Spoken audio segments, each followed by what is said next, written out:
Life is a journey, but what happens when we die? Is it the end, or is it just the beginning? As an atheist, Howard Storm was convinced that death marked the end of consciousness. But then he died and went to hell.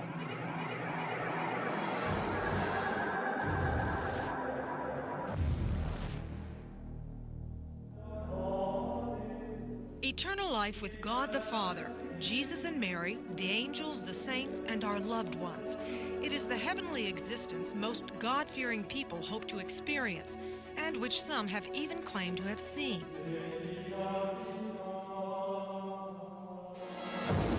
Eternal damnation in the fiery pit of hell is a concept no one likes to consider. Yet it is a poignantly real nightmare for countless lost souls, those who die in a state of mortal sin, and self-absorbed individuals whose lives here on earth had one common denominator, the complete rejection of God and the denial of his existence. While on earth, they tossed God into the swirling sea of reasoning, a cesspool of ideologies and philosophies that claim man is master of his own fate, that powerful careers and making lots of money are the true measures of success, the formulas for happiness and fulfillment, and that in the end, all that is left, all that really matters, is our portfolio of personal accomplishments, the monuments to our ego. But after death, those human monuments come crashing down. Without God, there is only darkness and the frightening realization that hell truly exists. In the words of Protestant minister Howard Storm, it is the sewer of the universe, a foreboding place where lost souls feed off the pain of others. Storm knows this firsthand.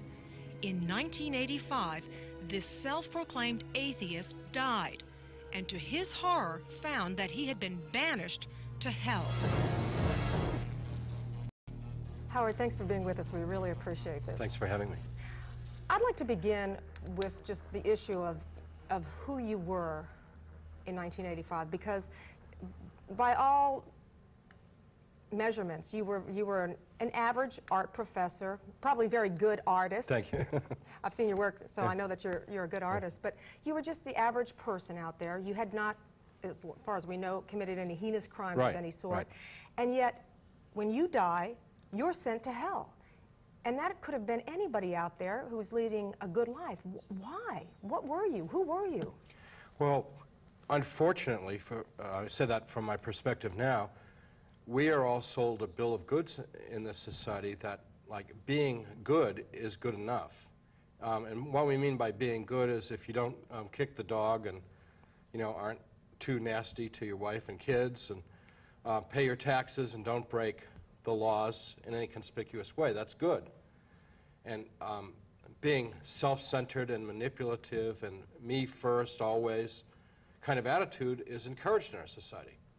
So I look upon myself then as living the American dream, and I think many people would say I was you know, on the right track.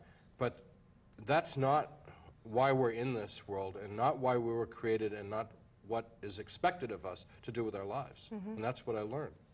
You were self-centered, but you were also so self-centered that you didn't think there was any other force out there that would determine your future, like God. You did not believe in God? Now, sometime when I went to college, I was 17 years old, I just gave up on the whole God thing, and you know, my philosophy professor ridiculed it all as like Sleeping Beauty and Snow White and the Seven Dwarfs and stuff like that. And these are, basically the idea was religion was the opiate of the masses. It was like for addled-brain people that couldn't deal with the harsh reality of existence. And I thought I was way beyond religion, into a existential, very materialistic, you know, very hedonistic kind of life, which I think, from my perception, is the prevailing culture of our society.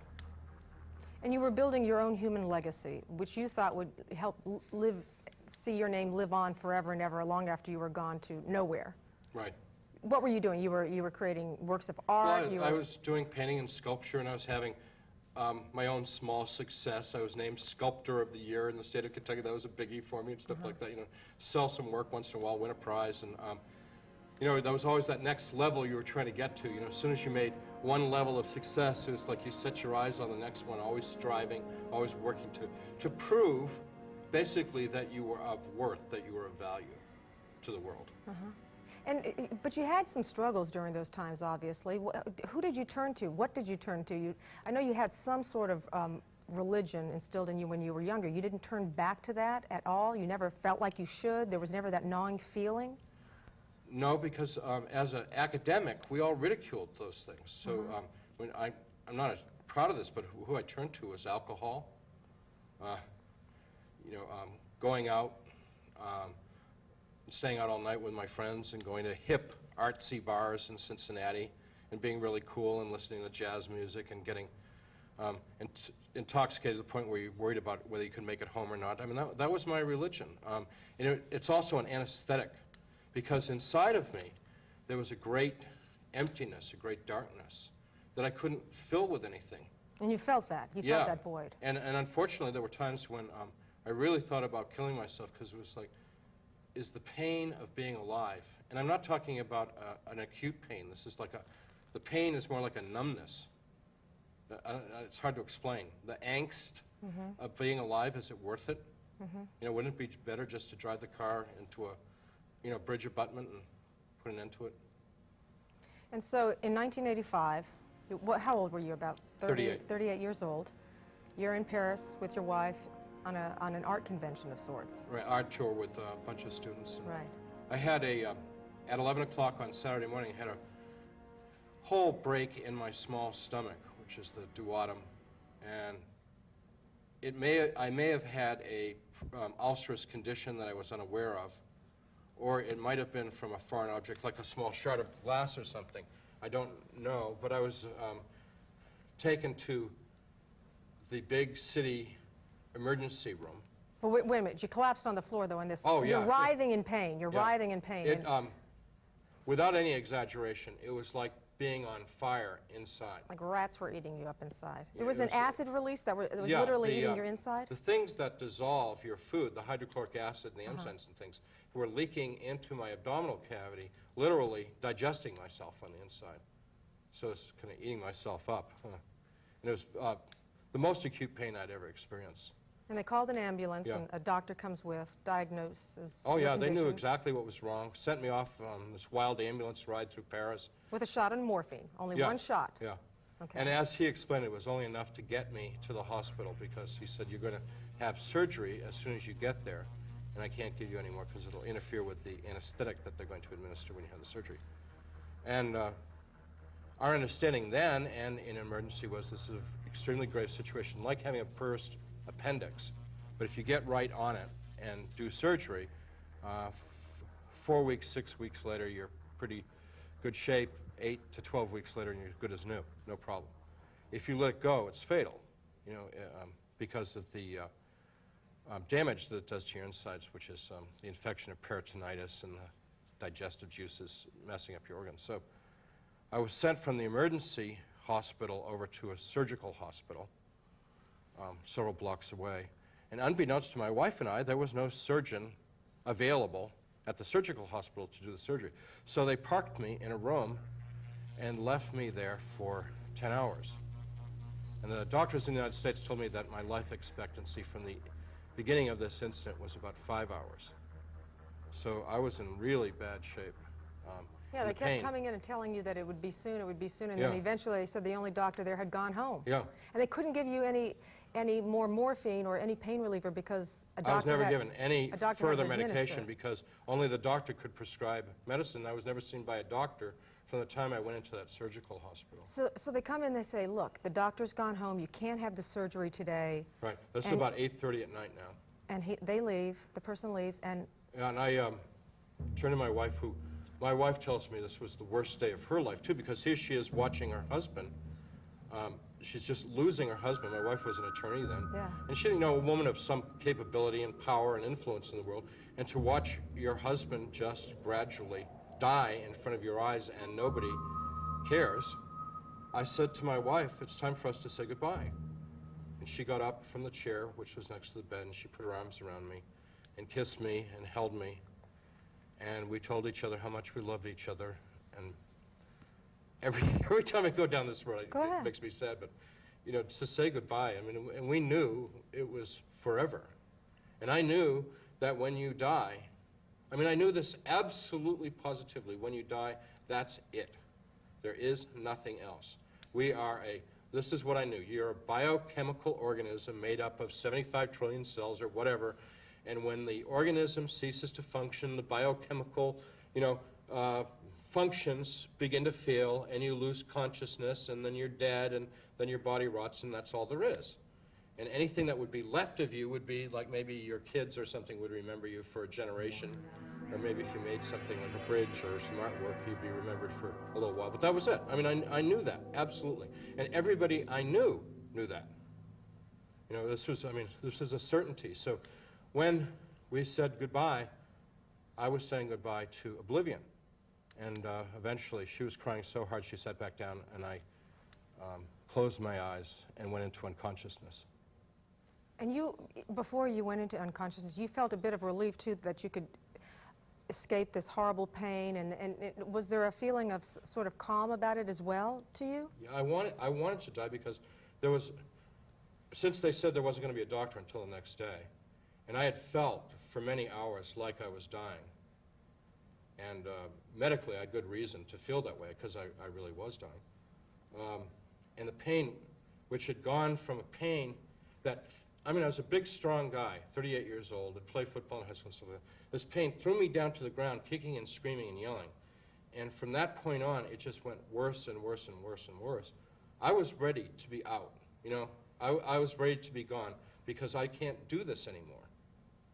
You know, you can do it for 1 hour or 2 hours or 3 hours, but I was at the point of like close to 10 hours, and I'd had it. So I was ready to go. And so here, you know, people ask me all the time, were you dead? Well, it's an impossible question to answer because I had no medical attention. No one ever took my temperature. Nobody ever put the blood pressure cuff on me or anything. So nobody was examining me. But the fact of the matter was, it's a ridiculous argument. I was dying. As much as anybody can be dying in that state. So you go into unconsciousness, and then what? The shock of your life. To my complete surprise, I was standing next to the bed that I had been lying in, and there's my wife, and I'm standing up, and I know the situation. I'm completely clear about my problem, and I know I have to have surgery, and that I'm sick, and I have a perforated duodenum and all that stuff. But I feel pretty good. Matter of fact, parts of me feel quite good, better than they've ever felt in my life, really alive. And I try to communicate with my wife, who it appeared to me was ignoring me. You were next to her? You were I was on the other side of the bed from her. Okay. And I thought she was pretending that she could neither hear me nor see me. Of course, in fact, she couldn't hear me or see me. And then I realized that the bed that I had been in was occupied with a thing. And as I examined the thing, which was covered up to the neck with a sheet, and bent over and looked at the face, which was turned away from me, turned towards my wife, I realized that it looked remarkably like me.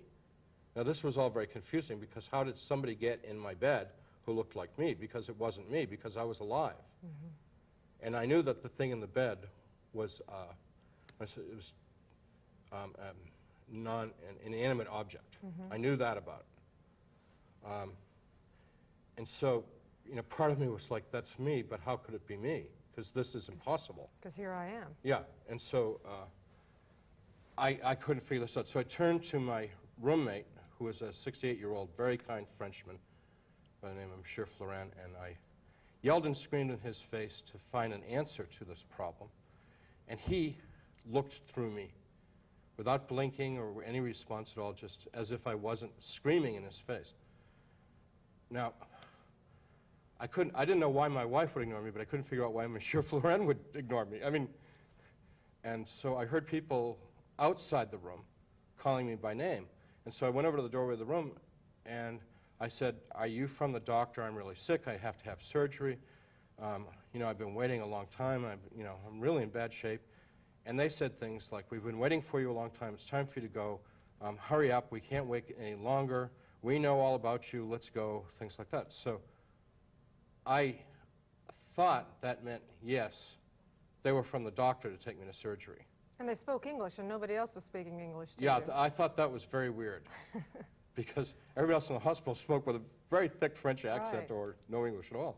But these people were, well, and also I thought, they want me to walk to surgery?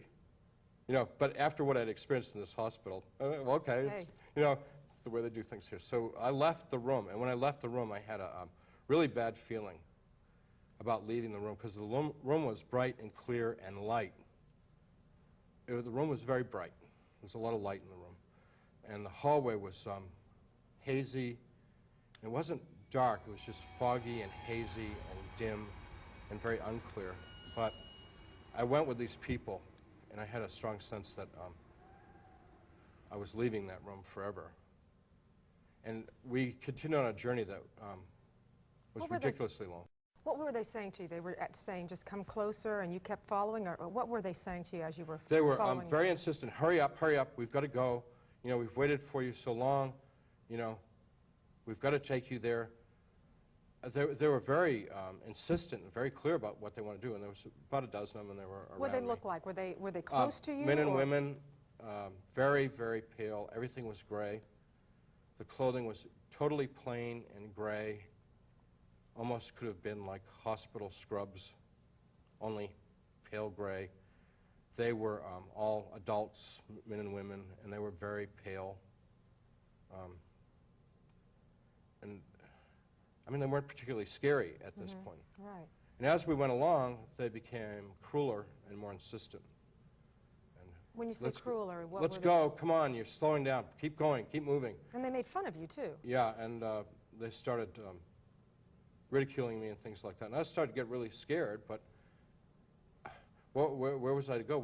We were in this endless space, moving along, and I didn't know where we were going, and I'm beginning to realize that this is not going to work out good. This isn't the hospital. They aren't from a doctor. I mean, I'm beginning, this all dawning on me that this is, something's going very wrong here, but there's nothing for me to do.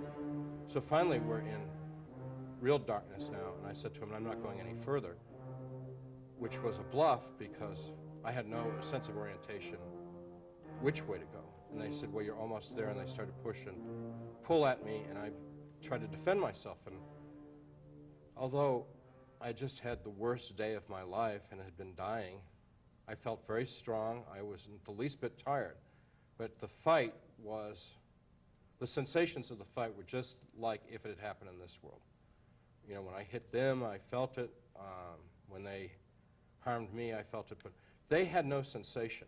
No matter what I did to them, it had no effect on them. And the whole time they were hitting you, and I know earlier they were heckling and saying, oh, he hears us. They Yeah. were making fun of you because Yeah. your gown didn't cover Yeah. your entire body and making Yeah. fun of that. And at this point, what were they saying to you? They were screaming obscenities at you? Or? Yeah, and laughing a lot. There was a lot of laughter. And, you know, it's really hard for me to talk about this, but, you know, it's like he really hates this, as someone was gouging me in the eye or other things. And their purpose was entirely to humiliate me, not to destroy me, but to humiliate me in the biting and scratching and, you know, violating me in all kinds of ways. And You wrote in the book that when they actually came in physical contact with you, even though you had seen what appeared to be clothing on them, you didn't feel any clothing at that point. Right. And that they were like humans, but they had, describe what well, they their looked like.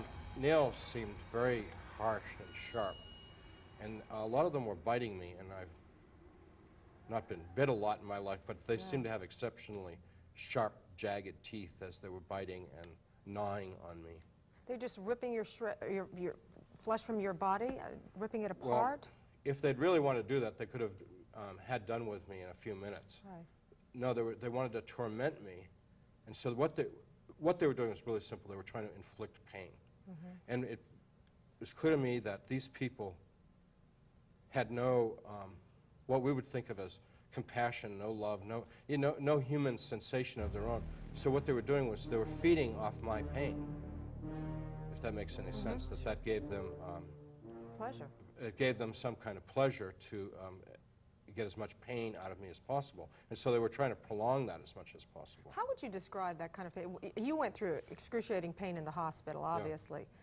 Yeah. Was it 10 times worse than that, or? It was much worse physically, but what hurt more about it was them doing it to me. You know, as a human being and as a man, and they did a lot of unspeakable things to me, sure. which are just. How could someone do this to you? That's what hurt more. Their utter lack of any interest in me other than to hurt me is what really hurt, more than the physical pain. And this just went on and on and on and on and on. I don't ever think about it, because if I even get close to it, I get really upset. So, and there are certain things in the world that I don't like because they remind me of it. And you wrote that it actually traumatizes you when you think about it. Yeah, and like I can't go to a bar and stuff because the noise in there and stuff. It's too. It's not the same, but it's just a little bit of comparison between the kind of frivolity of a bunch of drunks in a bar, you know, to what I experienced there. I don't like really loud music because of it. But anyhow, so I was lying in that place, all torn up, broken up, beat up, but more importantly, emotionally destroyed. And people were kicking me, and I couldn't respond anymore. I couldn't even moan or groan or anything. I was lying in a fetal position, just sort of trying to protect myself, all ripped up, and people were kicking me, and they were expressing their disappointment that I didn't have any more response to what they were doing. And I heard, strangely, my voice, although I distinctly did not say it, pray to God. And I thought to myself, being an atheist, like, what a dumb idea. I don't believe in God. And the second time, pray to God. And I thought, I haven't prayed, you know, in my adult life. I had stopped praying when I was like 15 or something. And I'm 38 now, so I had no remembrance of prayer. I thought, I wouldn't even know how to pray if I wanted to pray. And then a third time, it said, pray to God. And I was thinking, what did I say when I was a kid? I was not intending to pray. I was just sort of curious if there was a prayer somewhere in my memory. And I was trying to remember things, and it all got mixed up with the Pledge of Allegiance and the National Anthem. It just became this big confused mess with the 23rd Psalm and the Our Father and things like that. And it was all these little phrases mixed up here and there in my mind. And really wanted to grasp at some of this stuff. I wanted to recall this. And I accidentally muttered a couple phrases, and the people around me could not bear to have the mention of God. And they told me so in the most filthy, horrible language that they wanted me to stop, to not talk about God, and now they were going to really hurt me if I didn't stop. But because it was so repulsive to them and literally pushing them into the darkness, it encouraged me to try and... So I was just trying to think of phrases from these memories, and they're screaming and yelling at me to stop, and I'm trying to remember these things, and eventually I'm all alone in that place. And it's hard for people to understand, but I was left alone in that darkness, in my gore and in my pain, forever and ever and ever. And it's impossible to talk about. But that was the real hell. Because you knew. And you wrote in your book that you were in the sewer of the universe. Yeah, and I knew that I was going to be there forever. You know, and it was so bad being alone in that place that it was even like, well, maybe some of them will come back. You know, not all of them, but maybe, you know, I mean, you know, anything but just to be here. And as I looked over my life, I thought about what a failure I had been in terms of I had not been a good husband, I had not been a good father, I had not been a good teacher. Because the reason why I wasn't because I was always obsessed with what's in it for me. I was not the great artist that I'd hoped to be. I was just a mediocre artist, you know, at a mediocre university. Everything looked so bleak, and I was thinking, why was I ever born to end up in this place of horror and torment, and now just abject hopelessness and loneliness? I knew that I belonged there, There was absolutely no sense that, they got the wrong guy, or I'm innocent, I knew that the people that had attacked me earlier had been people like me. I'm not proud of this, I'm really ashamed of this, but there was a spiritual affinity between them and me. They were like soulmates, if you will. And that my only hope in this place was to somehow become one of them and no longer be their victim. But I didn't want to do that either, because I hated them and I hated what they stood for and I hated their darkness and their cruelty and all that. And so the situation seemed to be so completely hopeless. I knew that I was never going to see my wife again. I was never going to see the world again. I didn't know where I was, but I knew that I was in the garbage heap. I was in the cesspool. And I knew that when you die, your consciousness and who you are keeps going. Mm-hmm. And it was going to go on forever. I knew that I could never be extinguished. And what were you thinking about God at that point? I got the strangest, vivid memory in my mind of myself as a child, maybe like 8 years old, sitting in a Sunday school classroom, and we were singing Jesus Loves Me.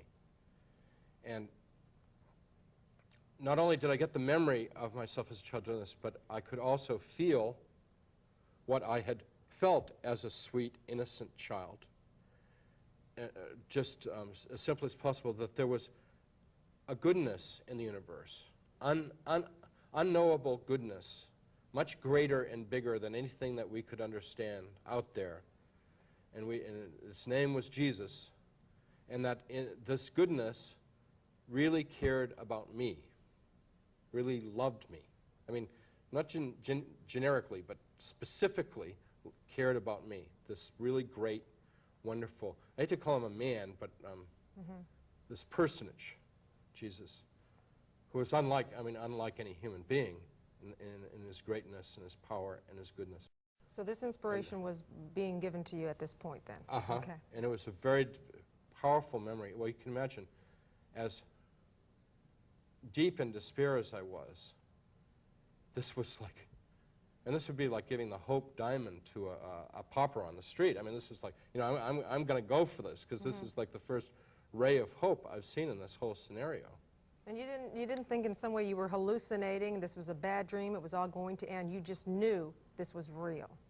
This was far more real than any experience of reality I've ever had in my life. People can understand, this world is a dream compared to the afterlife. Now people think, well, all I know is this, so the afterlife must be dreamlike. They're completely wrong. This is the dream. Your sensations are fewer in this world. Your feelings and knowledge and abilities are much fewer in this world than they will be in the next world. Whether you're going up or down, you're going to have a much new sense of what it means to be who you are. And I called out in that darkness, not knowing if Jesus was real, but simply hoping, based on that childhood faith, that that he would be real. But I didn't, so I said, "Jesus, please save me." And with that, a tiny pinpoint of light appeared in that darkness, and very rapidly got brighter and brighter. And then this huge, impossibly bright, white, warm light was over me. And I felt hands in this light picking me up into it, and also because I was now in light for the first time, I saw how horrible I was, and I looked like... you weren't scared, though? No. I was amazed and in awe, but not afraid, because it was just so beautiful and like wonderful. And it was a little bit scary, but it was like just so great, and as he touched me and picked me up, all that gore, all that horror that was me, all went away, and I was made whole physically, but more importantly, all the pain inside of me was filled with ecstasy. And the ecstasy, quite simply, was the incredibly powerful sense of love that he was sharing me, that his love for me. And I knew several things immediately. One, that this was indeed who I'd called out to. This was Jesus. This was a person of great power. This was a person of unbelievable goodness, just pure, perfect goodness. I don't know how I knew it, but I knew he was really smart and that I knew nothing compared to what he knew. I knew that he knew everything about me, even everything I'd ever forgotten, he knew. I knew that he knew me more intimately than I knew me. How'd that make you feel, though? You knew some worried. bad thing, yeah. I was worried about that. But it was all good because he loved me so much, and I can't begin to describe. You know, I wish that there was some way that I could manufacture or create some kind of substitute experience for people and how much God loves them, how much Jesus loves them, because it would totally change their lives. And they can have that experience, but I can't do it for them. Right. They have to do it for themselves. What did he look like? How can you describe him, if you can? Well, at this time, he was just bright, white light, and all I could do was feel him. And he held me against him, and he embraced me, hugged me, and stroked my back like a mother would a lost child, you know, sort of there, and comfort me. And I did the only reasonable thing. I cried like a baby and slobbered on it. I was like really embarrassed because I was slobbering on it because I was crying so hard. And he was rubbing my back and holding me, and then we began to go out of that place. We just went straight up and away from there. And was he alone? Were there angels around him? At this point, it was just he and I, and as we moved towards more light and more points of light, I became aware that all those points of light weren't things, that they were people like him, which I like to refer to as angels or saints, whatever. And they were all moving, and way off in the distance was a great center of light, and we were moving towards that, and I all of a sudden felt terribly ashamed because I felt like I was such a piece of garbage, and this was so holy and good, and I thought to myself, he's made an awful mistake, and I don't belong here. And so we stopped at that point, and he said to me, we don't make mistakes, and you do belong here. And I was quite taken aback because he hadn't spoken to me up until this time, and he was speaking directly into my mind. And I could hear his voice, but it wasn't coming through my ear. And I also caught on that he was also hearing what I was thinking, which was a little more disconcerting.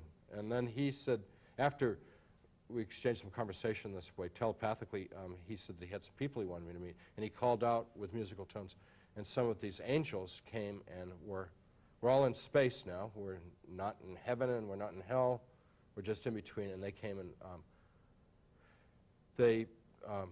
we made more talk, and they said that they wanted to show me my life. And interestingly, they had a complete record of my life, these angels. They had recorded every minute of my life, including my thoughts, my feelings, including the feelings and thoughts of the people that I'd interacted with, including even things that had happened to the people that I interacted with that I wasn't aware of, like the bad day my dad had at the office and came home and he and I had a fight. And I got to see what he went through. You saw everything or just bits and pieces? Episodes. Episodes. Yeah, I didn't see my entire life.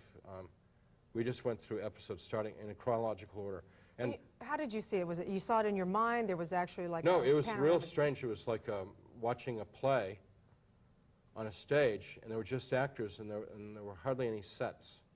So if it was like my mother and I talking, and my mother drinking coffee at the kitchen table, it was like the table and my mom and her, maybe a little bit of the linoleum, but Right. the counters weren't there. Right. Because what they were showing me was that all that really mattered was how I had interacted with people, whether I had been a compassionate person or not.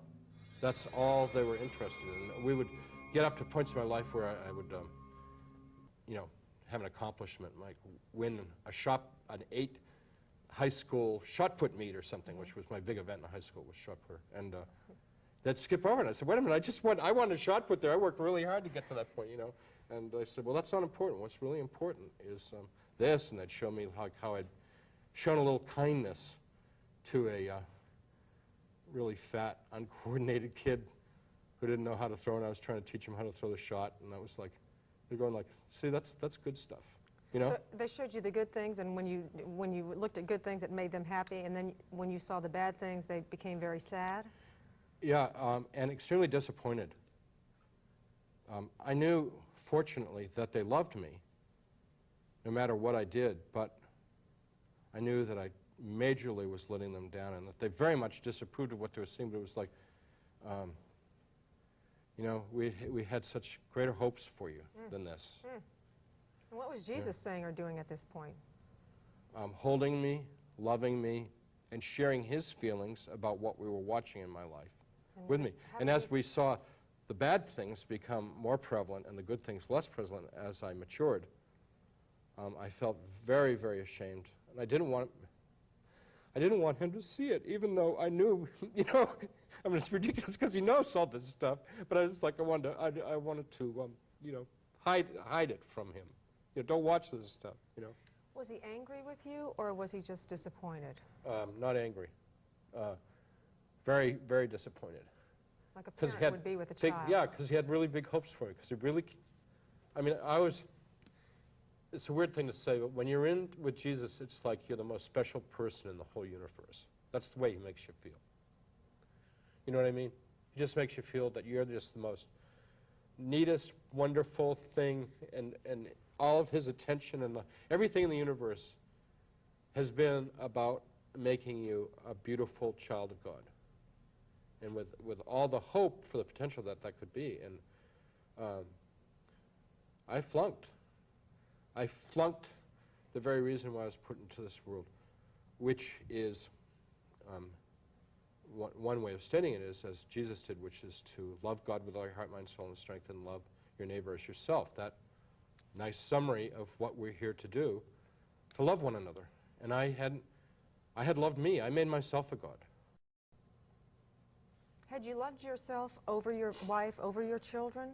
I'm sure you loved your family. Yeah, because most people say, but look, I'm working hard for my family. I'm doing the best I can. I love them, but I've got to do this, and I've got to do this, and that's why I've got to be away from them, and that's why I've got to try to strive to become number one, because they're going to benefit. I mean, that's the argument a lot of people make. Absolutely, and you know, this hurts me to say, but yeah, I loved myself a whole lot more than I loved them. But it was the rationale, as you said, was, hey, you know, what's good for me is good for them ultimately, right? You know. Right. So I neglected them and emotionally cheated on them. You know, we don't want to go into that too far. Well, so you saw this view, and up to what point did they take you? Up until your marriage, until your Oh no, your up death? to the present. Uh-huh. It was quite bleak, and I was so happy when it was over, because having been a teacher, I realized that not only had I not passed the course, I had flunked the course. You know, you're not Catholic, but a lot of Catholics would look at that and say, well, that's kind of like the purgatory we're taught about. Yeah. So it would be sort of like a purgatory. Yeah, and I heard a priest explain purgatory this way, which I think is really wonderful. He said, don't think of purgatory, this is a priest speaking, I'm quoting him, don't think of purgatory as a geographical place. Think of it as a state of being. And I certainly believe that we need to be purged or purified before we can go to heaven. Even after our death, even though we've accepted Jesus. Even if you've accepted Jesus as your Savior. Absolutely, because none of us are perfect enough, pure enough to go to heaven. I mean, Mother Teresa would be the first one to tell you that she needs more perfection, filled with the goodness of Christ, and let go of whatever those little things that she might have been holding on to, you know, in her life. So I thank God for that purgation, or that purgatory, or whatever. But you don't want to think of it as like a country that we have to sort of make the journey through. Think of it as a process that's a wonderful grace of God that we're given, that we are made perfect by God so that we can go to heaven.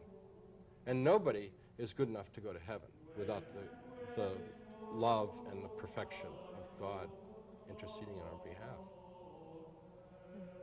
So what happened next? So after you see this view of your life, then what? Well, they said, do you have any questions? And I said, oh, I've got a million questions. And they said, well, ask whatever you want. And they were the most wonderful teachers, because they were trying to speak directly to my level of understanding, which was pathetically low in comparison to them, and I had, you know, like no theological or religious background or understanding at that point, so I didn't even know what was good stuff to ask. But so I asked all kinds of questions, historical questions, biblical questions, and everything I asked, they answered. A lot of times they showed me things. There were times when it was like we were there.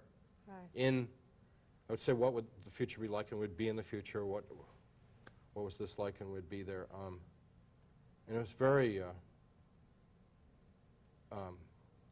important experience, because people ask me, how long did this last? And I said, well, I learned a whole lot more than I ever learned in graduate school, which was 3 years. And this was a much more intense and thorough course. So I learned way more in this question and answer period, however long it took, which I don't know, than I'd learned going to the University of California, Berkeley. Well, let's go through some of those questions. Okay. I don't know if we can tackle all of them, but let's go through some of them. What are some of the most important ones that you felt like you asked? I know you ask about, say, for example, you ask about Jesus in the Bible. You said, is that all that Jesus did? You know? Right. And they said that, it was funny because this is in the Bible. I didn't know it at the time, but they said that if they'd written down all the things that Jesus did, it would fill all the books in the world. The world couldn't even hold all the books about what Jesus did when he was in this world. And, you know, Jesus is alive today. Jesus has been around from the beginning and is still around.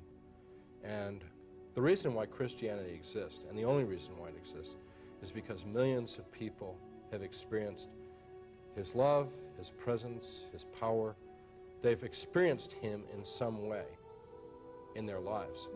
And there are millions and millions of people, and there have been for over 2,000 years, that know that he is real, you know, and that he is what God has sent to us so that we can have a proper relationship with God.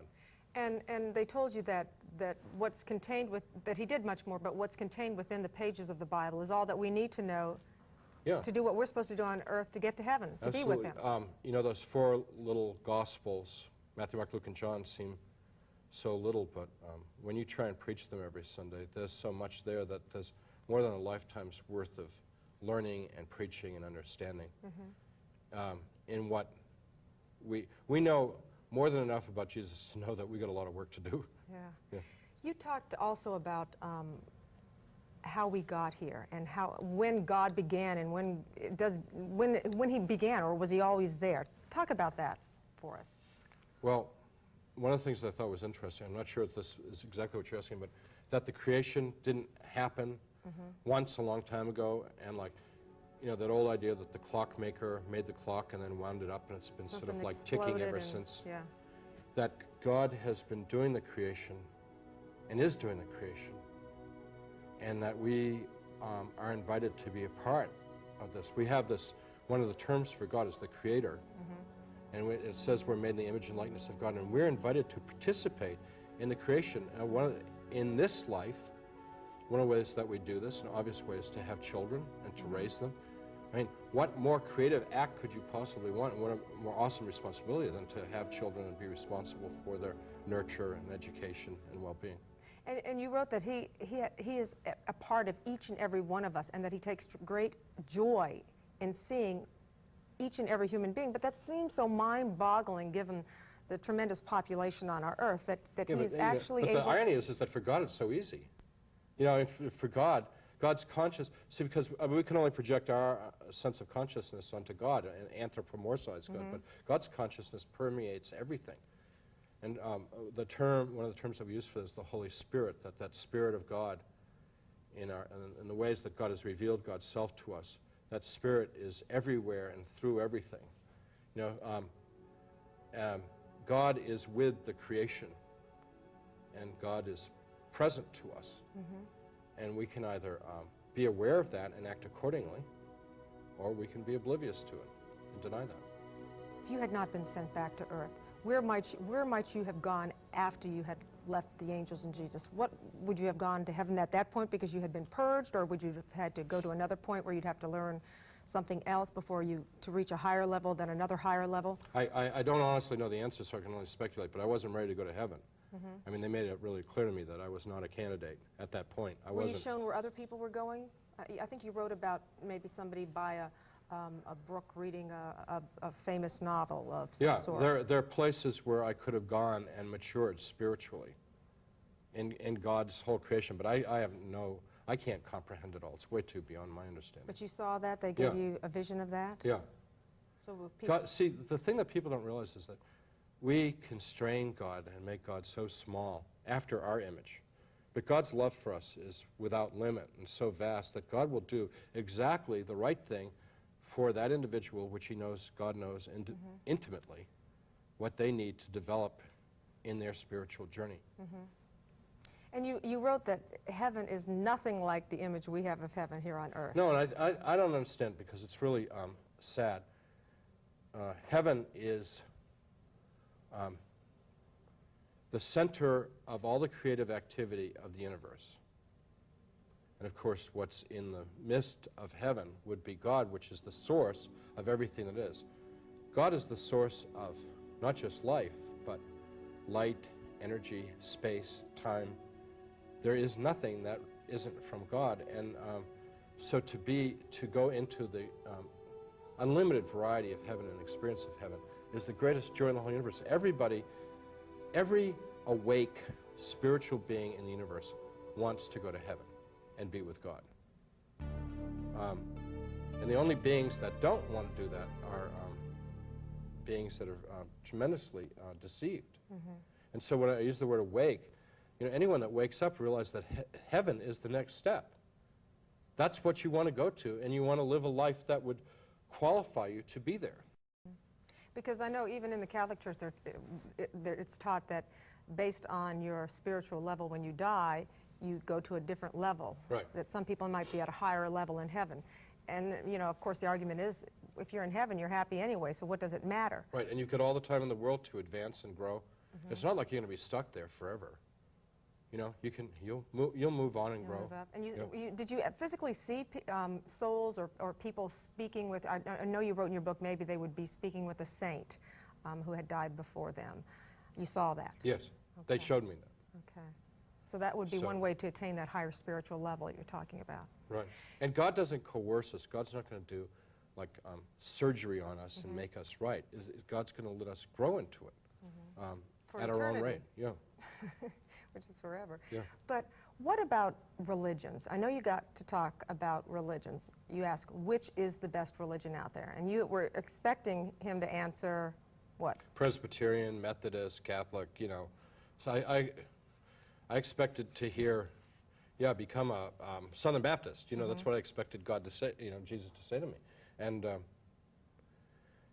instead, what he said was, there are good people in bad religions, and there are bad people in good religions, and that he told me, and this was specific to me, to seek out the religion that brought me closest to God, which ultimately, when I came back to this world, after months of trying to figure out what in the world that would mean, I went back to the tradition that my parents had raised me in, and that I'd grown up in, and that's the religion that I also realized, boy, this really fits like a glove, because it was so much part of my formation as a child.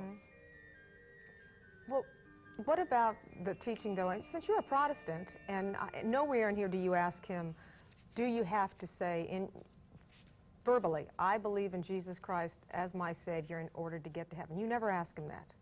No. Why not?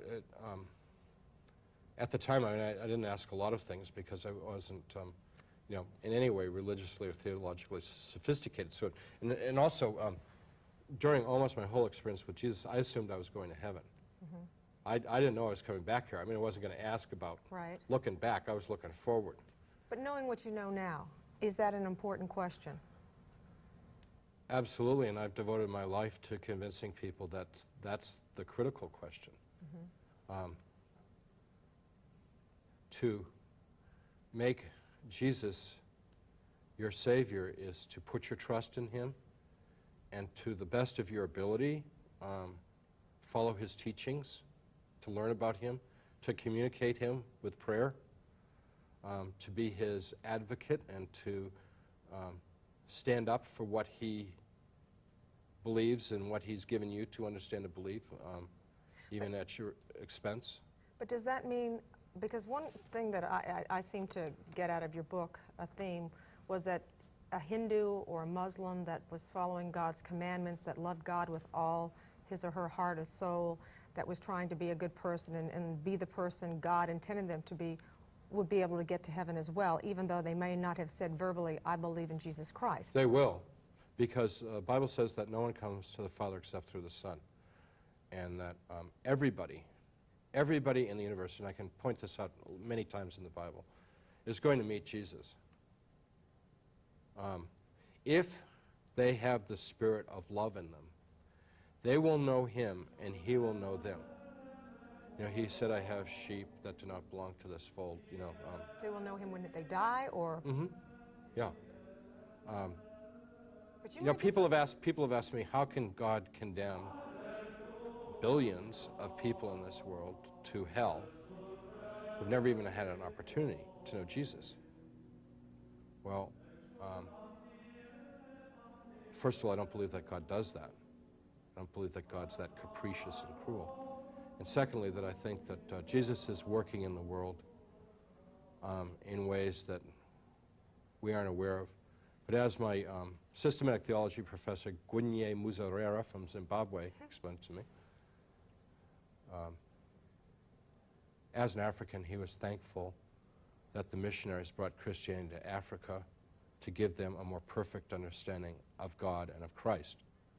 Not that they were devoid of God or Christ before the missionaries, but what the missionaries brought was a complete understanding. No longer looking for God in the rocks or trees or animals or sky, but knowing who God really is. Right. So everybody is seeking God in their own way. But what we have been given as Christians is a complete, perfect understanding of God and an absolutely ironclad, guaranteed way to get to God. And it's not through our becoming perfect saints. It's not through our good works, but it's through our trust in the one whom God sent to bring us home. This is all about God wanting to bring his children home. Now, you found that out when you came. I'm going to ask you more questions about what you discussed, but you found that out, that to be true, when you came back to life and you were sitting with an old nun friend, Sister Dolores, and who obviously was a big believer in Jesus Christ. Yeah. And you told her about She your married experience. him. Yeah. You She told even her had a ring. about your experience, and you were scared she wasn't going to believe you. And what were her words? When I told her my experience, she just looked at me. And I said, Sister, do you believe me? Because I didn't, and you know, she's giving this funny look, and she said, well, of course I believe you, but she said, I've got one question. And I said, well, what is it? And she said, I wonder why it took so long. And I'm like, what? What do you mean, what took so long? She said, I've been praying for you for 13 years, ever since the day I met you and you told me you were an atheist. I've been praying for you every day. I have other sisters at the Notre Dame convent praying for you, and I don't know why it took 13 years. It should have happened sooner. I'll always love that. So you think she prayed you into this then? Oh, absolutely, absolutely. If Sister Dolores hadn't been praying for me, I would have died June 1st, 1985. It was through her prayers that commended me to God. You know how, like, when someone's trying to get into college, you try and get them good recommendations? Right. You know, if you can get a good recommendation from, like, a senator or something, you know, like, Right. you know, they're going to get into the Naval Academy or into Harvard or something like that. Right. Well, that's when we pray for someone, it's like sending our recommendation to God. You say, you know, okay, God, I know this person's got a lot of problems, you know, and they're making some mistakes, but, you know, like, have mercy on them, Right. be good to them, you know. And the irony was when she first came to the university and you had a talk with her, you said, look, sister, you can teach her, but I don't want you to preach. Oh, no, she wasn't a she was teacher. a She was a teacher? student of mine. A student, yeah. okay. Yeah, But I don't want you to preach. Yeah, I said, I want to hear any religion in my classroom. That was waving the red flag in front of Sister Dolores. Not stifling her. She had no intention of preaching in my classroom. It was my hostility to Right. her and her faith, which was quite conspicuous since she was wearing a full habit with a, you know, Sure. crucifix on it and everything. You could stop her from preaching but not praying. Thank Yeah. God for that, Yeah. right? All right, thank you. Appreciate it. Howard, thanks for being with us. We really appreciate this. Thanks for having me. Are we the only ones here? Is this the only planet with life on it? Well, they told me that the universe was full of life, And that not only is there this physical universe, but there's other dimensions with other universes. And that God's sense of creating goes on and on and on, and it's just like lives and worlds and intelligent. Higher intelligent beings than us. Yeah, and that we lower. are not way up on the pecking order of intelligent beings. But this is a tough world we're in. This is a world where there's a lot of temptation, a lot of struggle, a lot of opposition to God. What would you say to people who would say, well, where does it say in the Bible there are other people out there? There are other worlds out there. It doesn't. And they might argue then that part of your story is incorrect then. Because a lot of people believe that if it's not in the Bible, then it isn't. Right. You know, early on people thought, like in their city, they were the only people on this earth and everybody else was like not even a human being. And then we got the idea that like our race was the only race and everybody else was somehow subhuman. And now we've realized that the earth does in fact orbit around the sun. And there's, I was just reading this morning, matter of fact, about they've discovered over 50 new planets already. This whole discovering planets in the universe is happening hot and fast right now. In time, people will realize that in this vast universe of trillions upon trillions of galaxies, each full of solar systems, that God's creative ability is just vast. You know, when you think about God, look at like, God didn't make like a maple tree. He made all different kinds of maple trees, and every maple tree is unique. You know, God didn't just make a kitty. Look at kitty cats. I mean, every cat is unique and wonderful, and God's creative nature and God's expression of God's love of the world is just without limit.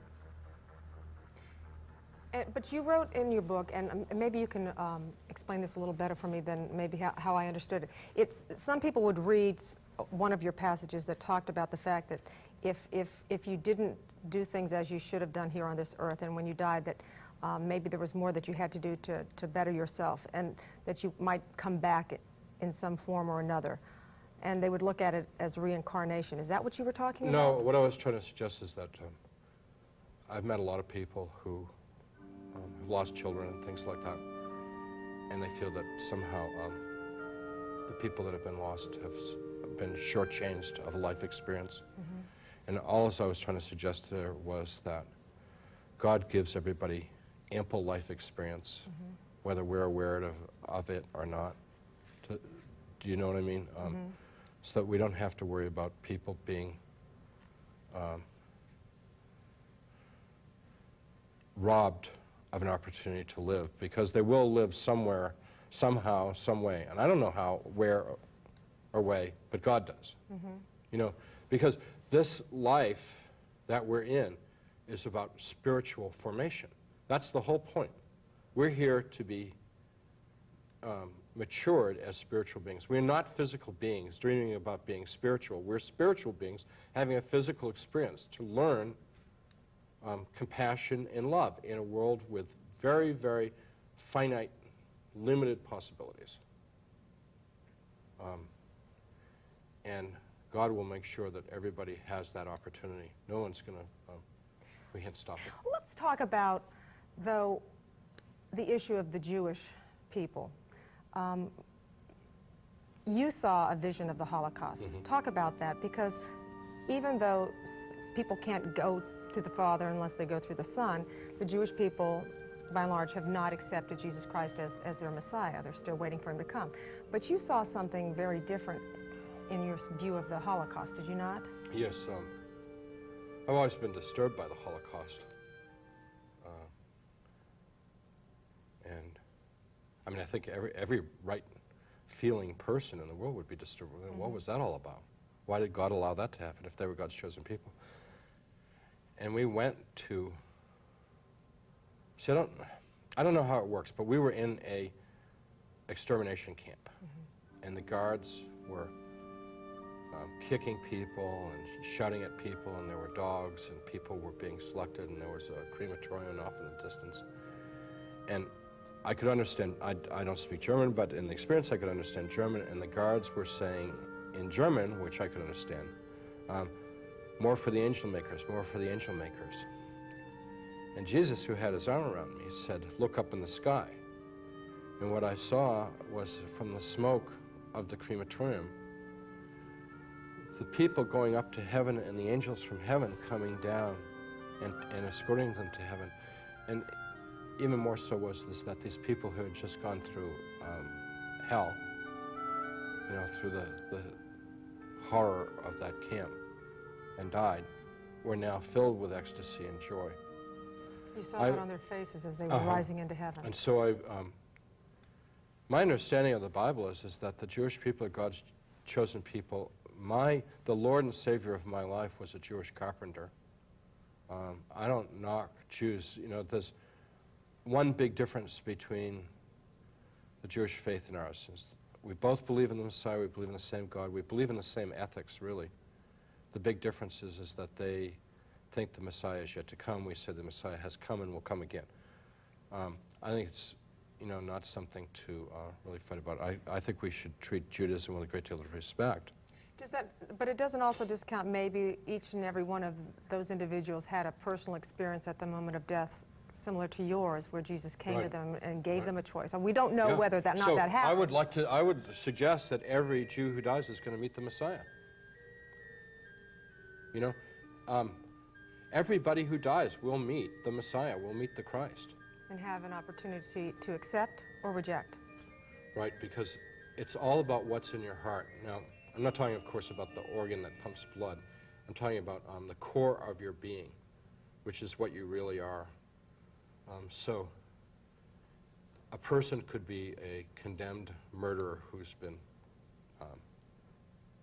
executed for his crimes.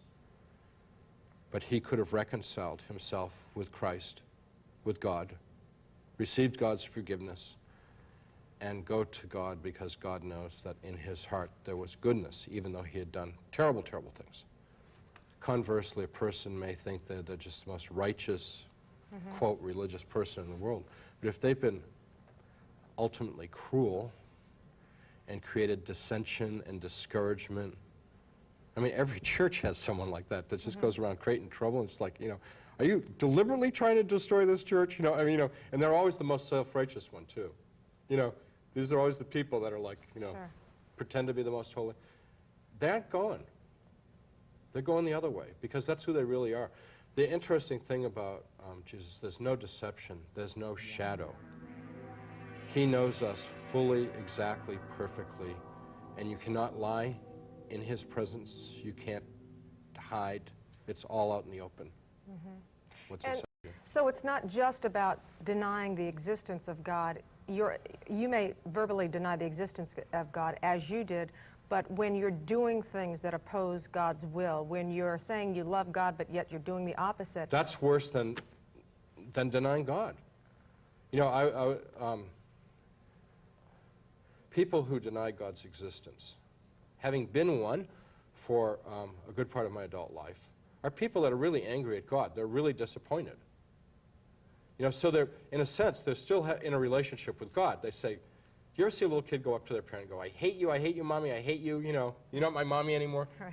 That's what people who claim to be atheists are.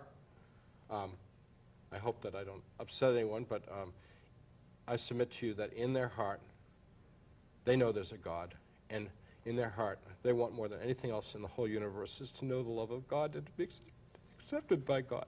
That's what they want deep down inside of them, but they're mad, and so they're going around knocking over the furniture and jumping on the sofa and breaking the dishes, saying, because they've been traumatized. Sister Dolores, once again, she told me, she said, I said, why are the people like that? And she said, there's a trauma. Look for the trauma.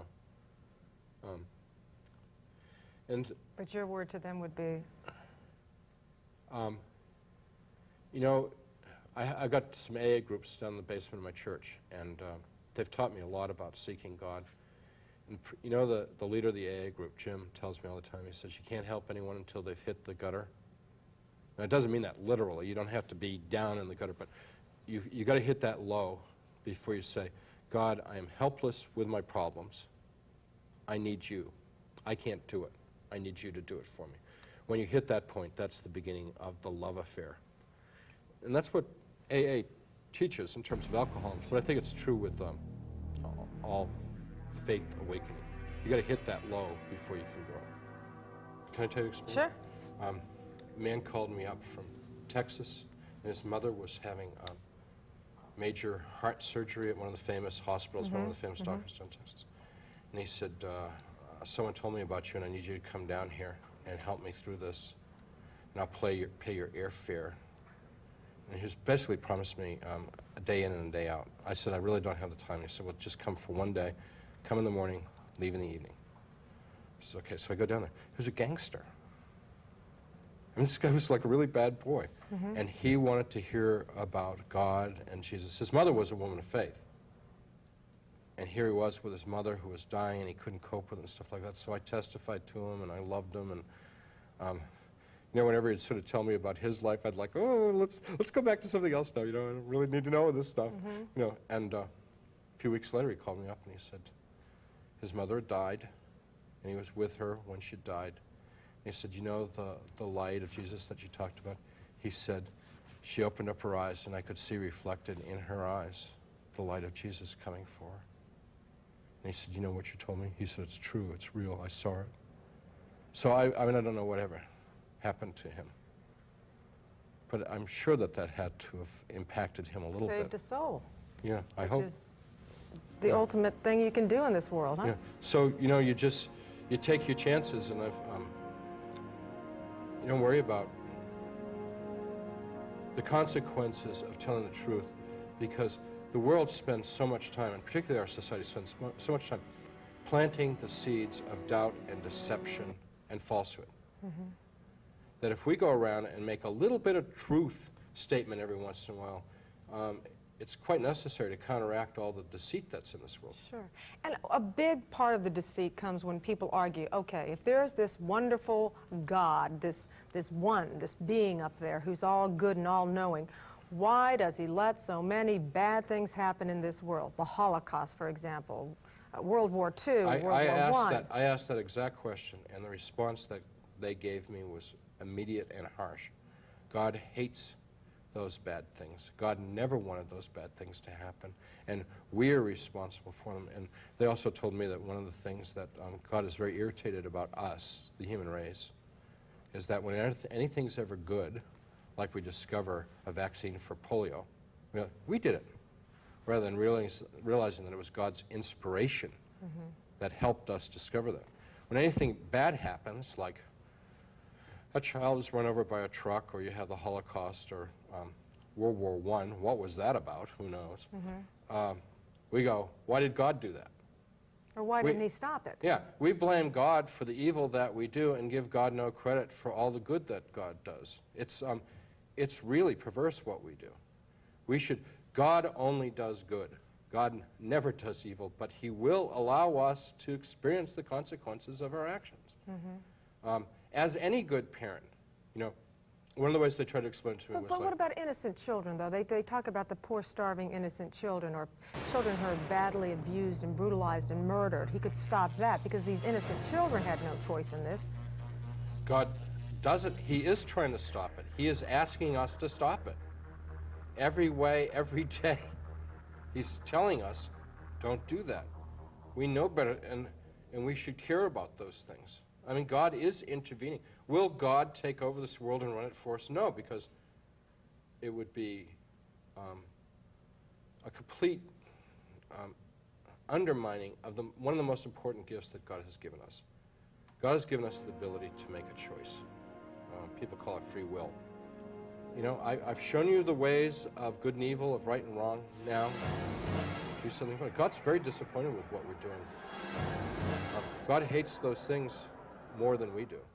You talked about the Cold War with him, and at the time it was 1985, and he said that the collapse of communism would come and things would end. And you said, no, that can't happen. That's not going to happen. Well, it seemed so absurd in 1985, and I told him that the Cold War was going to go on for hundreds of years, and he said, no, it's going to end bloodlessly in a few years. And it's just, I actually told him they were wrong. Couldn't happen. God is working in the world, but the way that God works is not doing big zaps with thunderbolts and lightning and stuff like that. God works by changing people's hearts. And God wants all of us to be working towards the same end. And sending leaders out there. I know when the Berlin Wall fell and communism fell in different places across Russia and East Berlin, the Pope was given a great deal of credit because of his message of peace and love of God. Right. How did you feel when that happened? You had been told this in 1985, and here it happens. It became, 89. I was just like, yeah. Well, here's the bad part, because they told me some terrible things about this country, and I'm really concerned.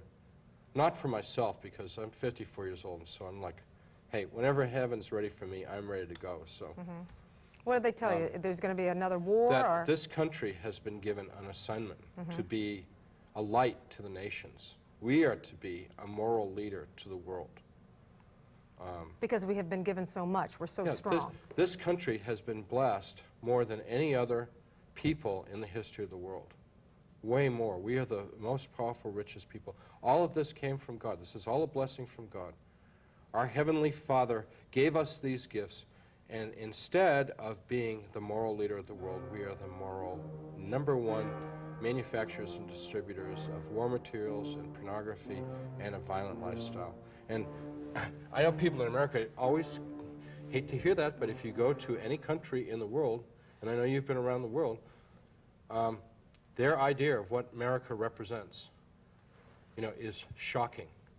Because what we export, the culture that we export, is so, it's demeaning to women, it's demeaning to human beings, it's demeaning to God, it's awful. And that's our #1 product in this society. Not what God intended, and God will take the blessing away. And we're going to be in one sorry shape. What's going to happen? Did you see what would happen? What could happen? Because what God wants is conversion of the heart. And so this wasn't like, this is going to happen. He said, without the conversion, this is what could happen.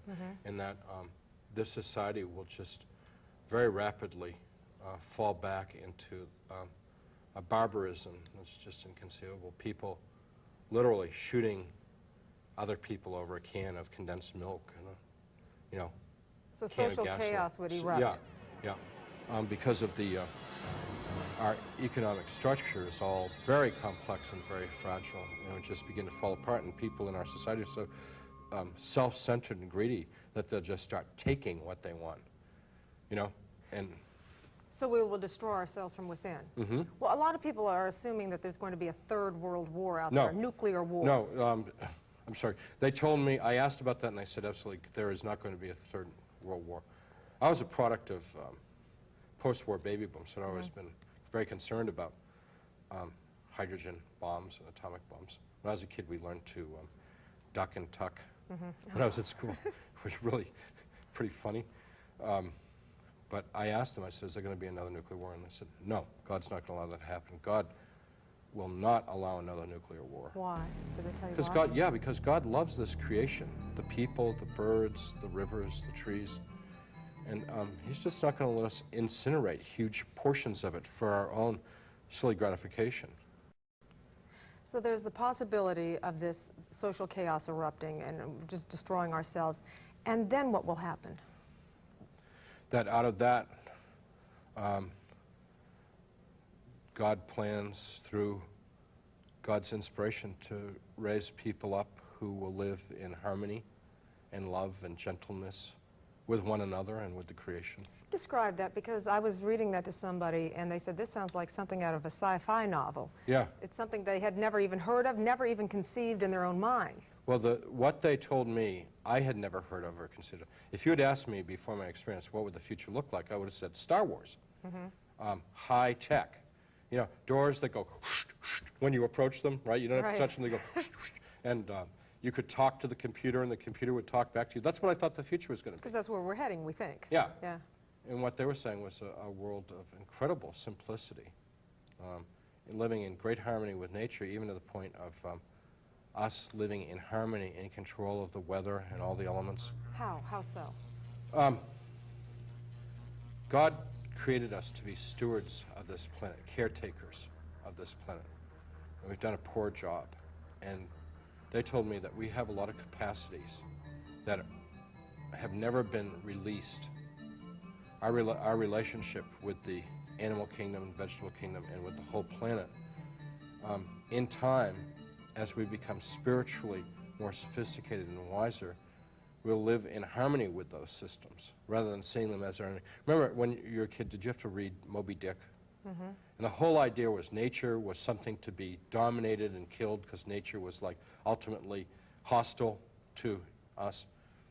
Completely wrong. We need to be going the other way with nature and learning to live more in harmony with it. And it will live in harmony with us. And so you have, you described it as people living very modestly. Yeah. And basically they only had enough food to survive and only enough material But possessions. they could grow food at will. Uh-huh. So they didn't need, I mean, they had no anxiety. You know, I've never thought of this before, it just occurred to me. They lived the way Jesus and his disciples lived. Right. You know, And that kind of spoke simplicity. telepathically. All over the whole world and the whole universe. They could talk to people, intelligent beings all over the whole universe. And when People didn't fear death because they knew that death was just a transition to moving on to a higher state. People lived, first of all, they lived to love and nurture and raise the children. Mm-hmm. Everybody's number one priority was the raising of children. And they made it, Jesus and the angels made it really clear to me that that's what we should be doing. We should make children our number one priority.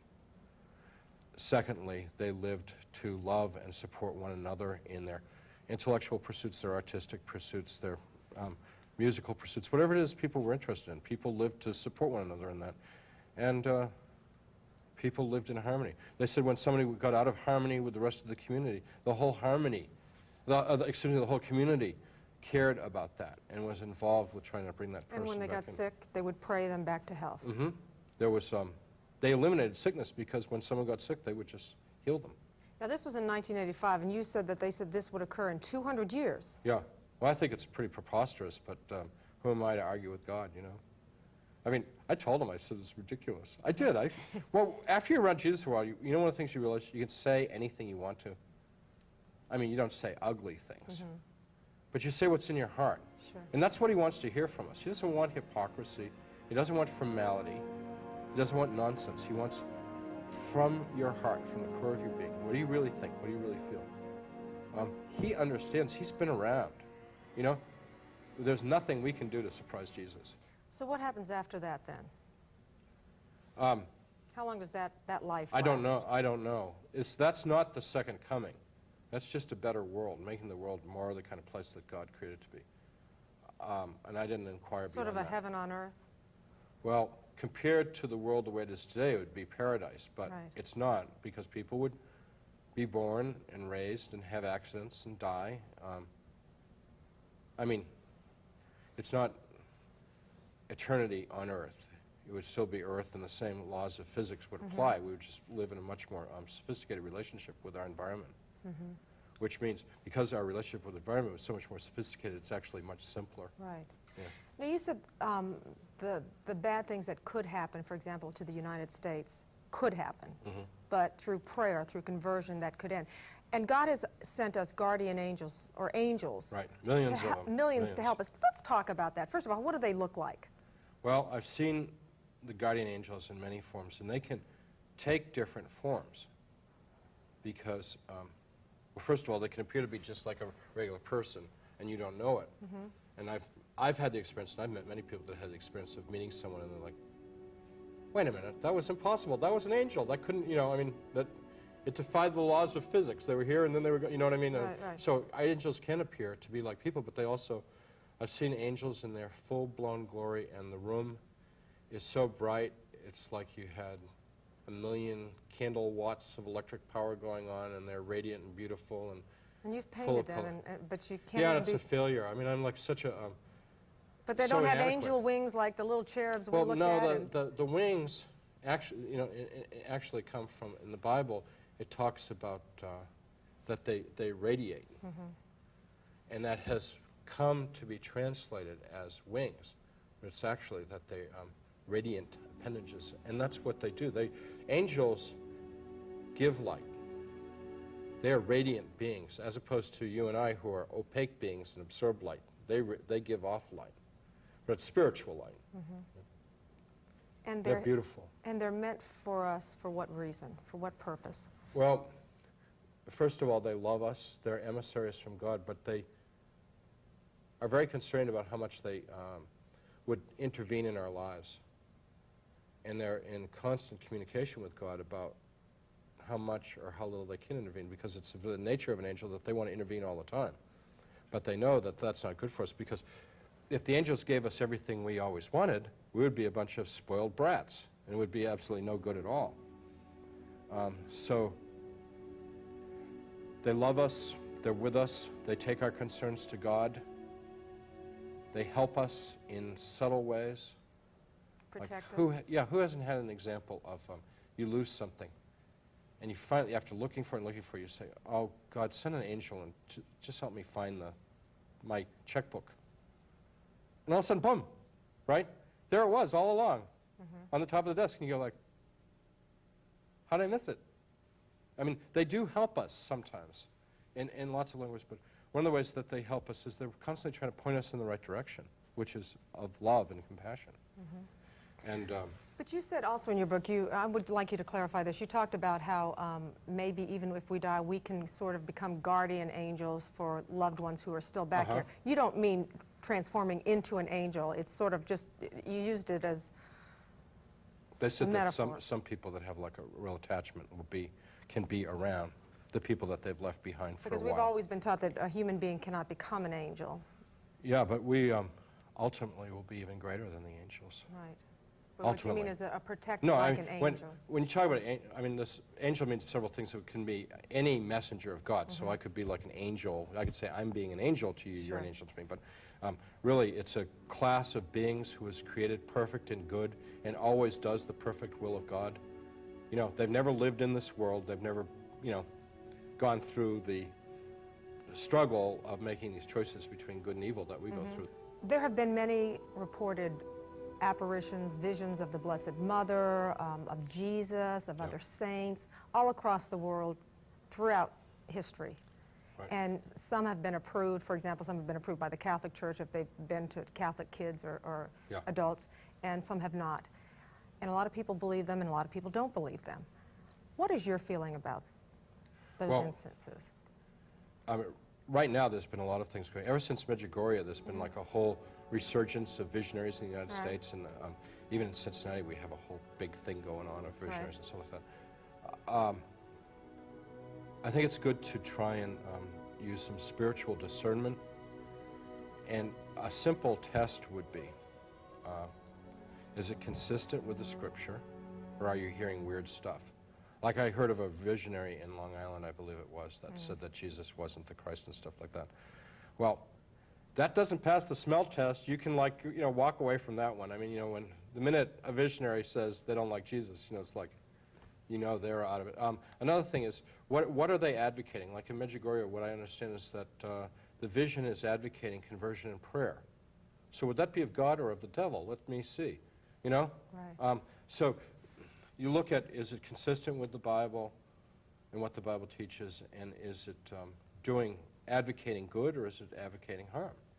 And that would be a good test of it. But you wrote in your book that God has sent throughout the ages emissaries of different sorts. It could be the Blessed Mother, it could be anybody, to help bring us back to Jesus, to God. Yep. Many of them, and even us, have been touched by them and didn't even know it. Like, how many of us, the faith that we have, we caught from like a grandmother, for example, or an aunt, or a Sunday school teacher? So you know what I mean? In a sense, God has inspired those people to be that special emissary to us. But God is working. I asked, why doesn't God do something really big and convince everybody and put it to rest? You know, and my idea was like sort of turn the sky orange, and then like in flaming letters, believe in God or else, or something like that, you know. And, I mean, who could dispute it, you know? Right. And they said, that's coercion. God doesn't do coercion. It's got to be free choice. Because that's the tremendous gift he gave us. Yeah. That's why he loved us so much. Yep. And that's what we're here to learn about. How do you exercise that choice? You know, and every minute of the day is an opportunity to make those choices. But obviously, and people would argue, everything you need to know is within that Bible. as he said, everything to convert is in the Bible, but he gave you this experience. You're back, you're talking to people about it, which will probably save who knows how many souls out there through your Well, I books. hope one at least. And through Yeah. maybe this program. Yeah. There have been other people with similar experiences to you. So just because it's not in the Bible doesn't mean God can't reach out and say, look, wake up. You're going down that Yeah, slippery slope. God is moving in powerful ways. They told me that this was a time of great spiritual awakening because God does not want to punish us or condemn us. God wants conversion, to be the people of God that God created us to be. So God is moving in powerful ways. Near-death experiences is just one tiny little way that God is working, but there's all kinds of things going on in terms of charismatic renewals in the churches and things like that. It's just endless. The way that God is stirring things up. But what's the reception to these things? Is it just the preaching to the choir, or are people actually being converted? That's the real issue. Now, you were able to ask him countless questions, and of course everybody's going to read about it when they get your book, My Descent into Death by Howard Storm. You finished talking with Jesus and with the angels, and then they tell you what? It's time to go back? Oh, it was very disappointing because they said that I had to come back to this world. I said I wanted to go to heaven. They said, no, you got to come back to this world and live this stuff. And I said, I don't want to come back to this world. And we had a huge argument because I said the world's full of cruelty and ugliness and awful people and evil, and why would you send me back to a world like that? And they said, well, you know, those things are there, but there's also goodness and loving people and kindness and beauty in the world, and whatever it is we seek, we will find. So if we seek beauty, we'll find beauty. If we seek loving people, that's the nice thing about going on the Christian walk.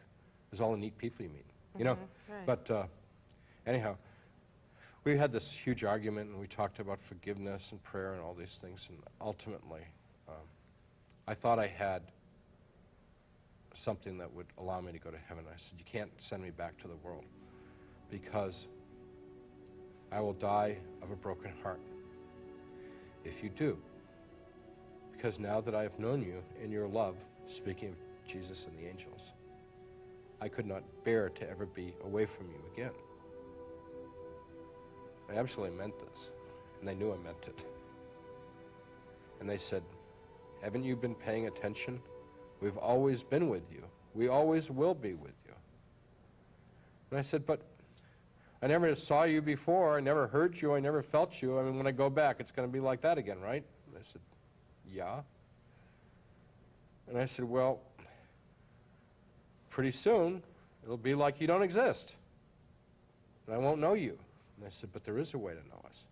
And I said, how? And I said, that if I prayed, if I confessed my sins, which I like to think of as coming clean with God, you know, just laying your cards out on the table, you know,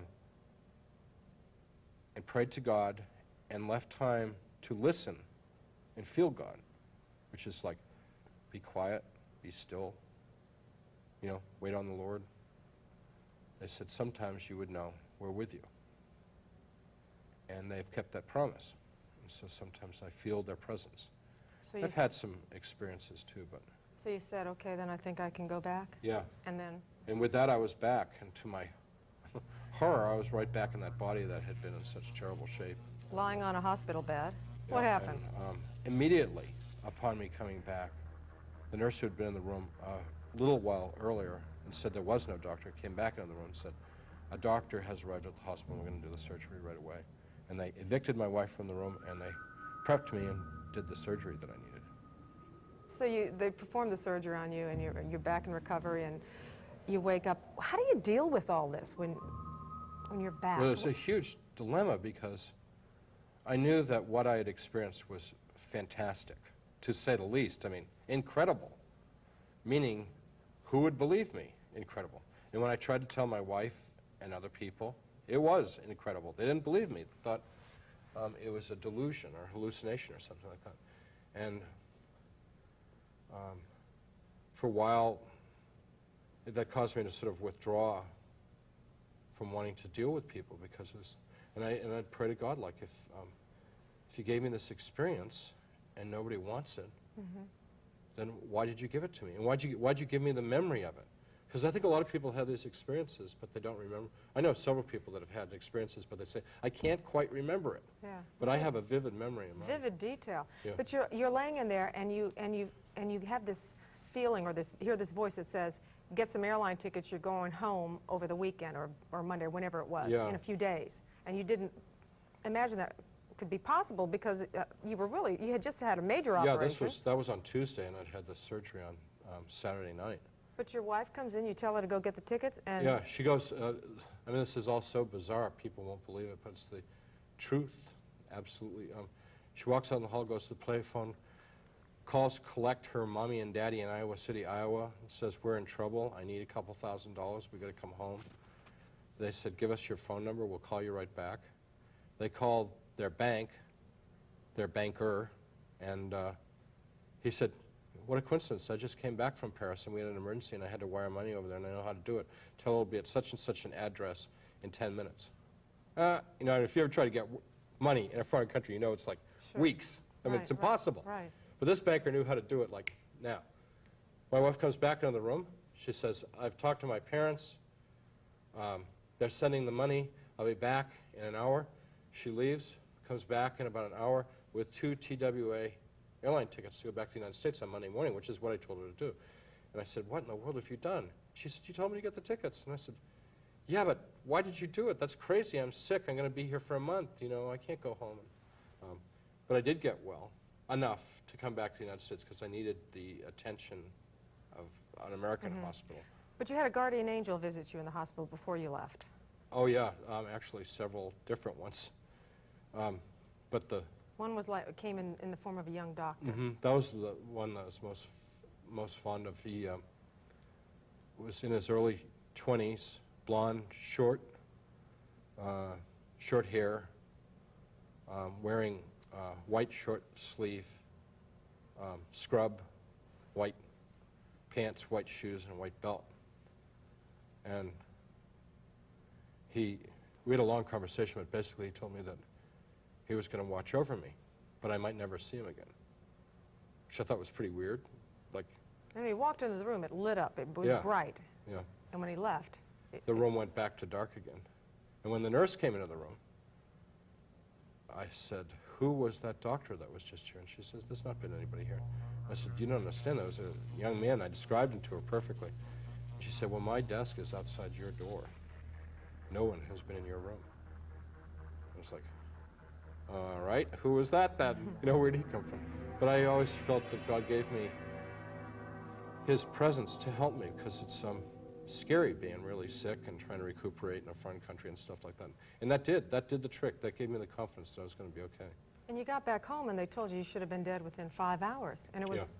Yeah. And when I got back, when I came to the United States, I had extreme peritonitis, double pneumonia, collapsed lungs, and no liver function. And I was put on the critical list at St. Luke's Hospital in Fort Thomas. And I was on critical for 5 weeks. I was really sick, but I didn't... and you thought you were going to die, though, didn't you? Yeah, and I'm ashamed of this, but I wanted to die because I just wanted to go to heaven. I just wanted to be with Jesus. And I didn't have anything else in my mind except I wanted to go back to that. And if you knew him, you would understand, you know, why that's what I wanted to go back to. So I wasn't cooperating in my healing. I couldn't eat. I couldn't take anything. I was getting weaker and weaker and sicker and sicker. And I got to tell you the story. A night nurse by the name of Lisa came in one night, and she was about the only person in the hospital who had been listening to me talk about Jesus and his love and all this stuff. And this sweet little Lisa, real recent graduate of a AA program in nursing, got an associate's degree. She said, I'm going to make you a milkshake. I'm going to go down to oncology and make you a milkshake and get you well. And I said, I haven't eaten anything in weeks, you know, like, forget it, I'm not eating a milkshake. The idea makes me sick. And she said, we'll see. And she came back and she said, I put raw eggs in this, and I put protein supplement in it, and I made it with, like, the best ice cream in Cincinnati, and, like, real cream and stuff like this. This huge milkshake. And I said, Lisa, just the smell of it makes me nauseous. Get it out of my room. And she said, listen, I made this out of love, and you're going to get well now. And she stood there for over an hour while I sipped on that stupid thing and drank the whole thing. Now, she probably could have gotten fired from the hospital for doing this. But, I mean, she was absolutely inspired by God to do this, because there's no reason in the world why she would have done that for me, you know. And from that day on, I just started getting better. And while you were laying in that hospital room, you also kept hearing a patient in another room wailing. Oh, yeah. That was a beautiful experience as well. So sad. A man across the hall, whose name was Clarence, had extreme Alzheimer's. And all he did was make sounds like a wild animal, really loud though. He was also a biter. And every time a nurse, I'd see a nurse or something go into his room. A few minutes later, ah, you know, like, Clarence, don't bite me. You know. He couldn't make any rational sounds, and his wife stayed in the room with him, and she was a sweet woman. I felt so sorry for her and for Clarence. And one night, he was driving me crazy. He would wake me up in the middle of the night with his howling and his screaming, and nobody could calm him down. And it was like a wild animal. And it's like, man, I'm sick. I'm trying to get well, and this guy's like making me sicker, you know, with his noise. And so I said to God, I said, what is this about? Why do I have to be, you know, in a hospital with this like crazy man, you know? And I was shown that what he was doing, Clarence was still Clarence, way deep down inside that diseased body. And he was just, Clarence was basically yelling, I'm still alive, I'm still here, I'm still me. But he wasn't able to express it. So it's just coming out in all these strange, contorted ways. And then what did you do? I started to pray for him, you know?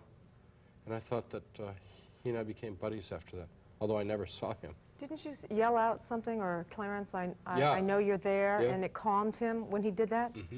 I yelled to him, and I said, Clarence, I'm hearing you now. I finally understand what you're saying. And that calmed him? Yep. Somebody heard him? Yep. His cries Nobody heard else heard him.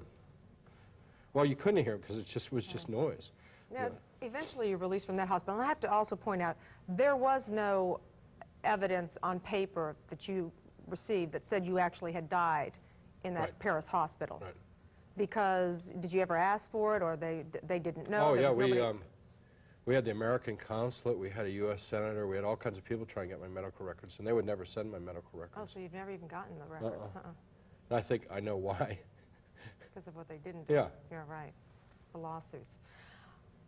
You get out of the hospital, and eventually you recuperate, and you're back at the university?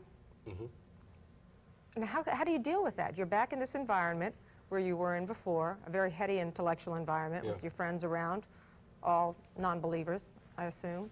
Well, I wanted to show them Christian love, and they asked me to be the department chair. And so I became an administrator. And I did my best to take care of their needs and to love them and to get them the best raises I could possibly get and get them the equipment and the facilities and the materials that they were all hollering for all the time. But they were not interested in my message. And in fact, some of the administrators over me told me to never, ever mention my experience or God or heaven or Jesus or anything, ever, They thought ever. you were loony. They thought you were making it up? They despised it. They hated it. You made them angry. Yeah, I mean, I had people say to me, sidle up to me and says, you know, you don't really believe all that crap you've been saying. You know, you don't believe that, do you? You know, like, well, yeah. I mean, people, they don't want to accept it because if they were to accept it, then it would challenge the whole structure of their thinking, you know? So I felt more and more alienated from my colleagues, unfortunately, because it seemed, and I was also becoming more and more fascinated by the church, which the university is supposed to be a haven of light, but it was really the church that was the haven of light. And which church at this point? Well, I prayed, when I was recuperating from my illness, I prayed a lot to God, where would I go? And ultimately, I was talking to an artist on the telephone, and I was not ambulatory, and she said, well, I go to this church down the street, and I asked my wife, and it turned out it was what I had been raised in, and it was only a mile away.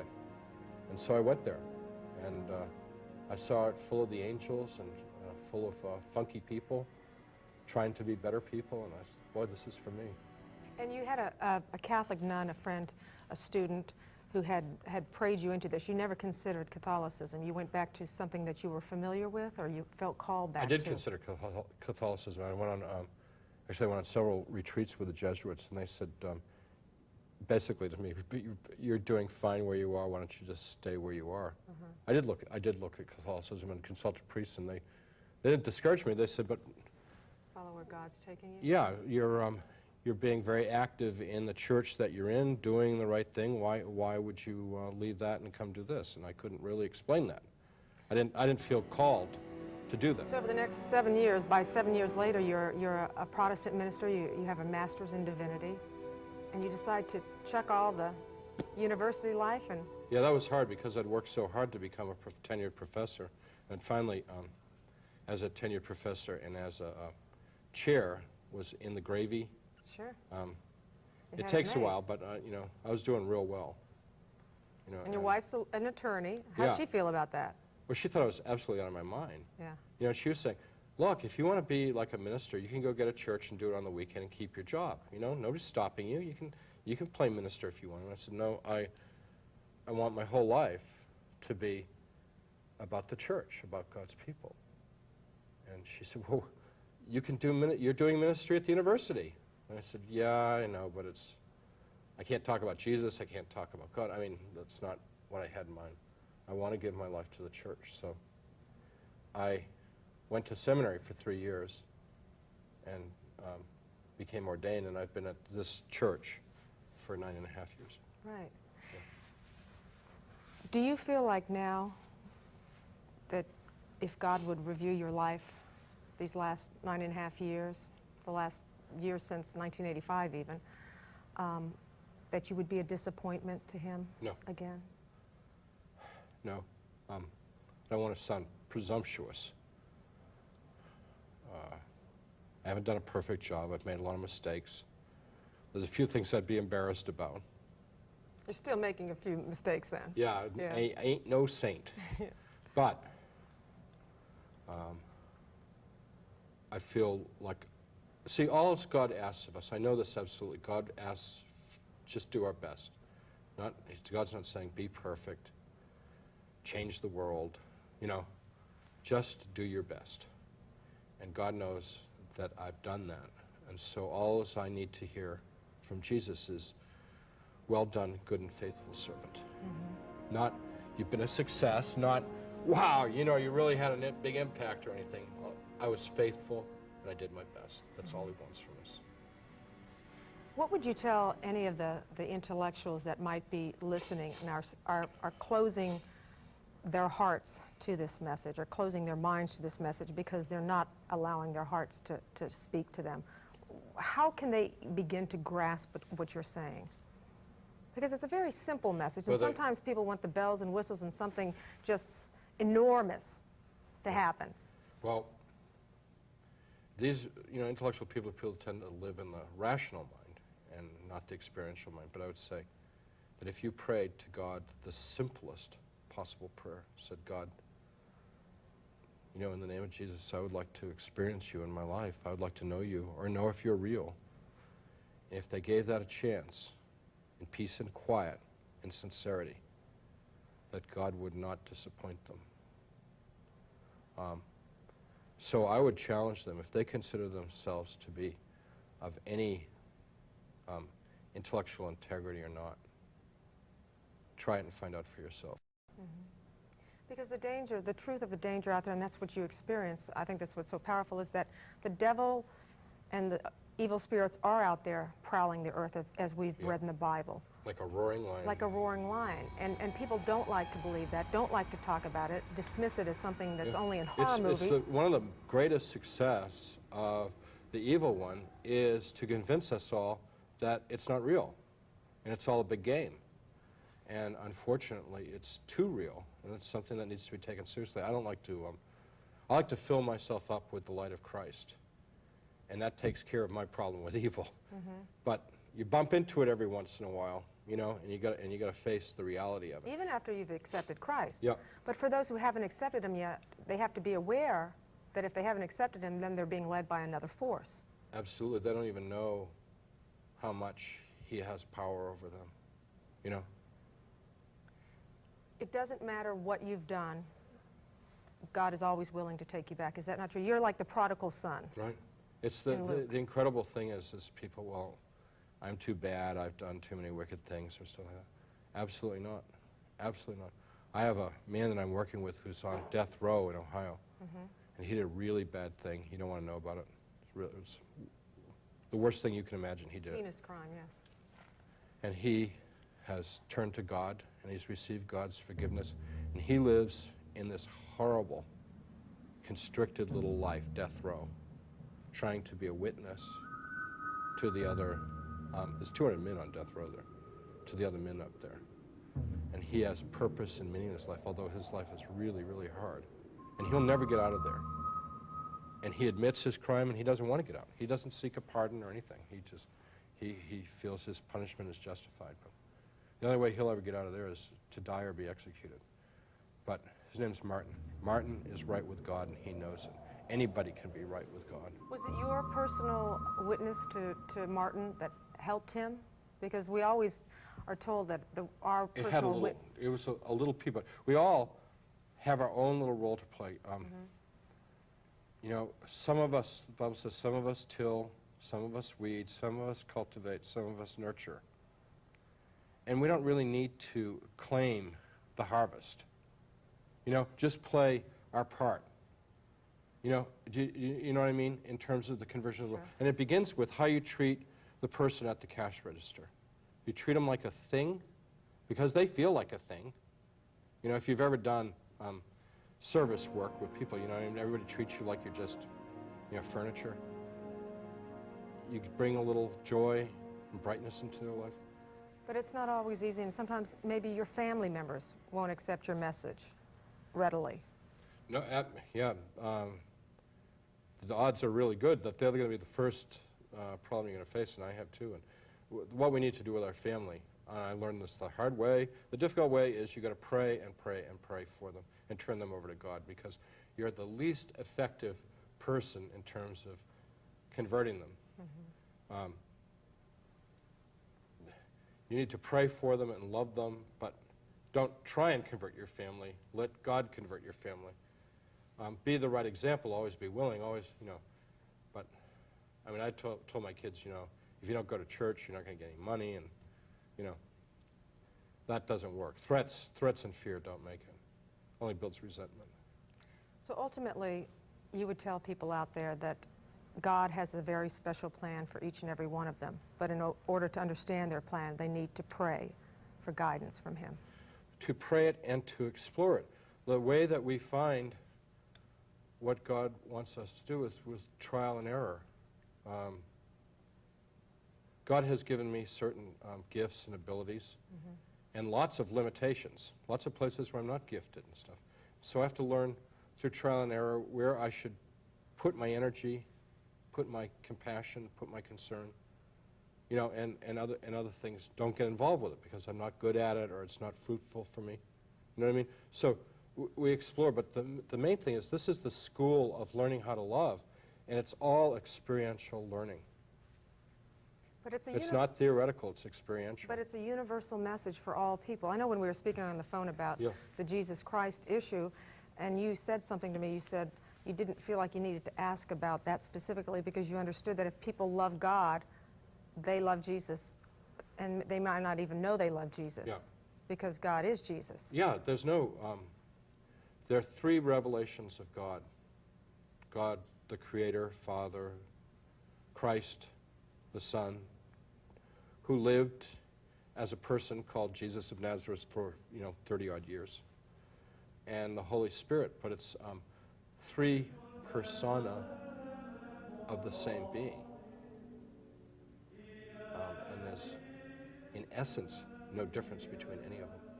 If you had to leave people with one thought, one message, something that they could hold on to, you've said so much already, obviously, but just something that you want to leave them with. That It's very easy. That God loves you way more than you can possibly imagine. That's what I want people to know. How much, I can only say it, I can't, they have to find out for themselves, but they're very, very important to God, and God's love for them is just much greater than anything they could ever imagine.